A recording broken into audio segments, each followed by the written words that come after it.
Welcome back, friends. In this episode, we are going to talk about when you feel selfish with your grief. So, welcome everybody. And this episode, we're going to talk about feeling selfish. Now, this is something that kind of took me by surprise when I would say maybe when both my parents died, with my dad and my mom.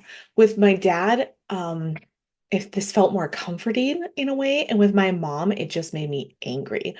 And so, little backstory, if you haven't listened to the first episode of the Grief podcast, which is actually episode 100, I believe, no, 101, that tells my grief story. But when my dad died, it was with cancer. It was more expected. He had been on hospice for about 3 to 4 months at that point. And part of when people are dying or have died, people kind of come out of the woodworks. And so with my dad, it was a lot of people that really are close to us, that we've known our whole lives, and they really took the time and the effort to come and visit with him or bring things over or reach out or call. And like it felt so warm and yummy. It just felt um good that people were sharing this with us, that people were experiencing this with us. And I think part of it was that they were close friends or close neighbors that had been there for my dad his whole entire life.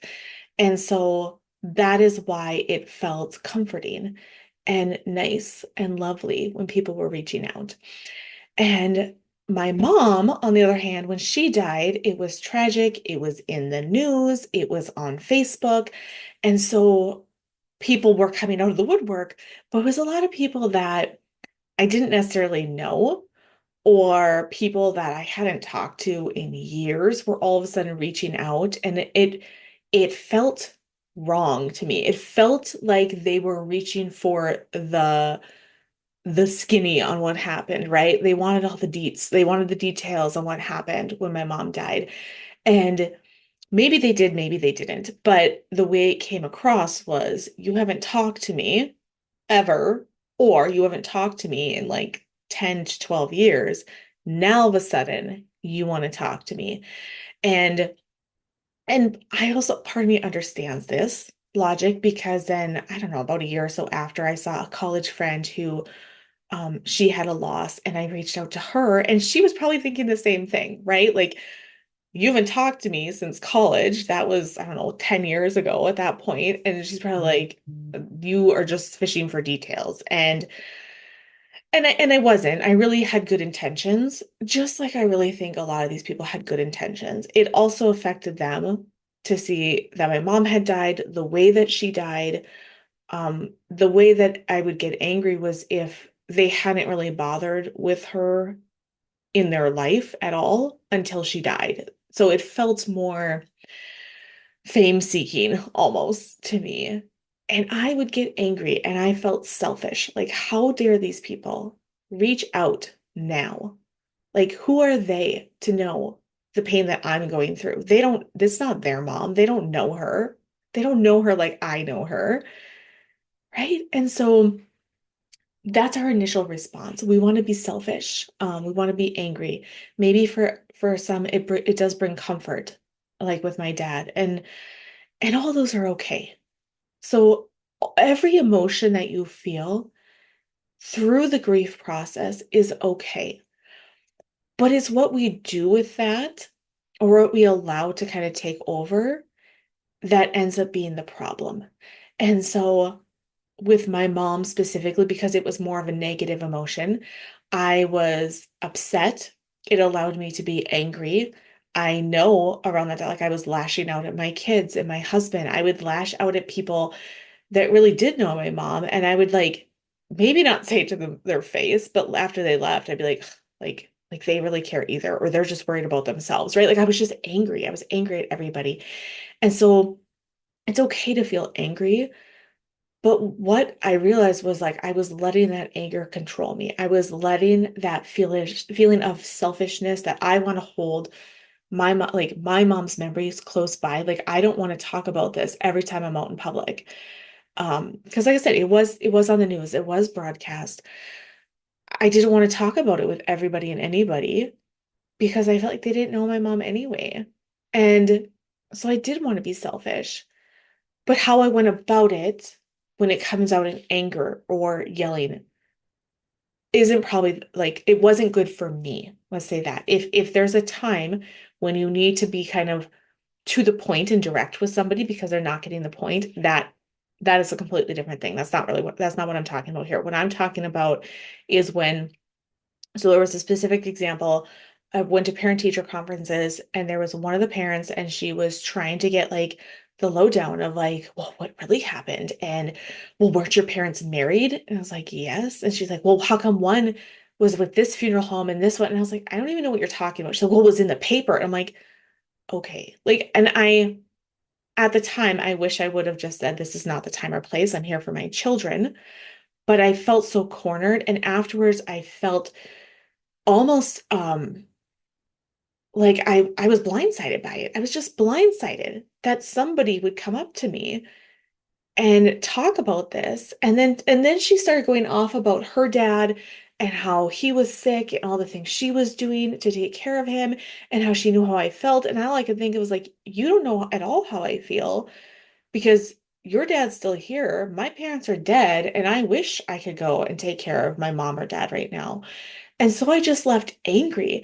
And then when I got home, I like ranted and raved about her and like I was short with my kids and my kids probably heard me saying these not nice things about this woman and it just brought up these horrible, horrible feelings. And instead of allowing that and being like, yes, of course I felt blindsided.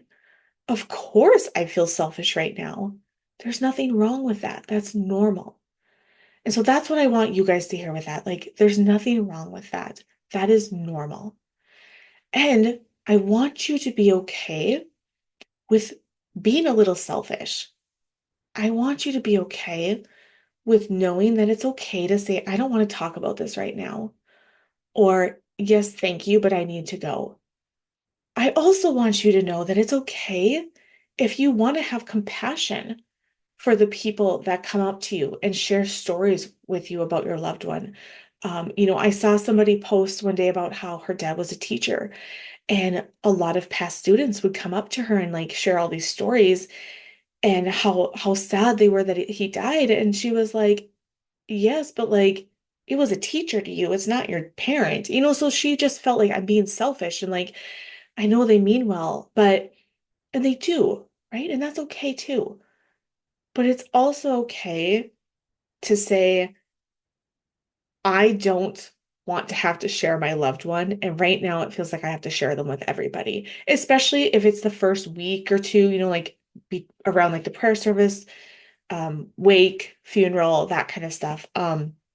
Because people want to share those stories and it can be comforting to hear how your loved one has impacted other people's lives, but it can also be upsetting.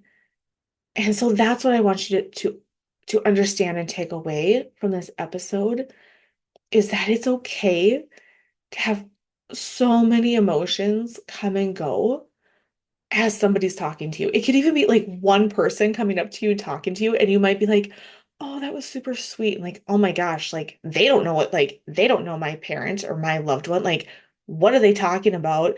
To like, oh gosh, like I probably shouldn't have like rolled my eyes, like so you can have all these emotions within like a 3-minute span. And it feels intense and it feels overwhelming. And you might think like, oh my gosh, like what is wrong with me? Like they were just sharing a story and I want to bite their head off. And so again, like this is just normal. This is grief. Nobody gives you a playbook for understanding this. But that is part of my goal is to help you have a playbook, to help you know that this is normal. This is to be expected. Your emotions are like, the little X's and O's on the field. Like you might be darting this way, then you turn and dart that way. Like that's normal. That's okay. And then to sit back and realize, like, and to ask yourself, that emotion, that feeling I had, that was normal. But how do I want to show up? when I have that feeling or emotion again. And then I want you to think back of what you did down to, did I cross my arms? Did I roll my eyes? Did my face get red? Did I say something when I shouldn't have? Or did I not say something when I should have? Like, how do I want to show up next time? How do I want to get through this grief? And that is the playbook that I'm helping you with, is to recognize that things come up, but to pause and be like, okay, I'm going to go to the playbook and I want to have a plan for next time. And so I have a free consult call. Come and talk to me. We'll talk through all of these feelings, all of these emotions. You can go to nursegriefcoaching.com and book a free call and we'll talk through all of this. I'll tell you not only like what is normal, but I'll also help you walk through the plan for the next time. Okay? Because people will say things will come up, and we'll talk through that together. We'll give you a plan so you feel prepared, so you don't have to feel blindsided. So you don't have, so yes, you might feel selfish, but so you don't have to go home or go throughout your day being like chastising yourself because oh, I felt selfish and I really shouldn't have. What's wrong with me? Right? That just adds to the hurt and pain when we do that. So come and talk to me, nursegriefcoaching.com. And I hope you guys have the very best possible day that you can. And I'm praying for you. I'll see you next time.